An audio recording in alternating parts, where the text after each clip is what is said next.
মেয়ের সাথে 5 বছরের রিলেশনশিপ ছিল। আমরা বিয়ে করতে চেয়েছিলাম কিন্তু বাড়ি থেকে মেনে নেয় না।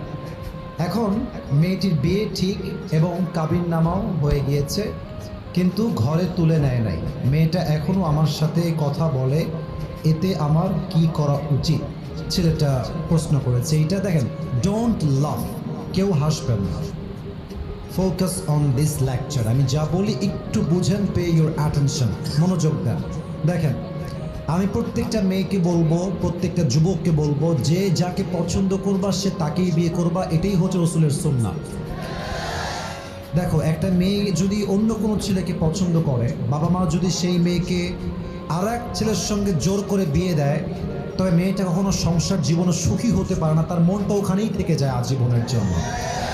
তবে একটা কথা, আমি এখানে স্যার আছেন, দে আর ভেরি রেসপেক্টেড পারসন, অনেক সম্মানিত ব্যক্তিবর্গ এখানে বসে আছেন, বলতে যদিও লজ্জাবোধ করছি, but I have to talk about the reality, what's going on in the society. যা হচ্ছে আমার দায়িত্ব সেটা বলা।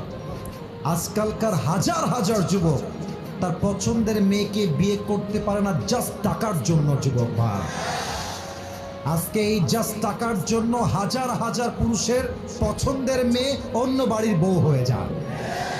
এজন্য আমি আমার প্রত্যেকটা মেয়ের বাবাকে বলবো, আপনার মেয়ের জামাই হিসেবে যার টাকা আছে হি ইজ নট বেস্ট, যার বাড়ি আছে হি ইজ নট বেস্ট, যার বিশাল বড় কোম্পানি আছে হি ইজ নট বেস্ট।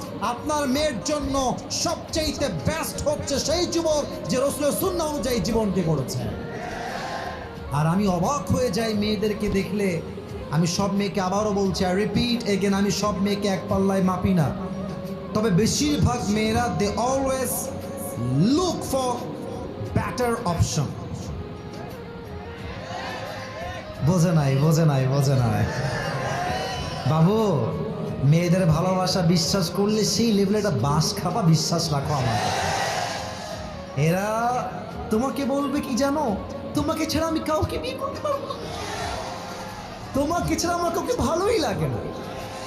ও মা, সেই মেয়ে টাকা পাইলে তোমাকে গুল্লি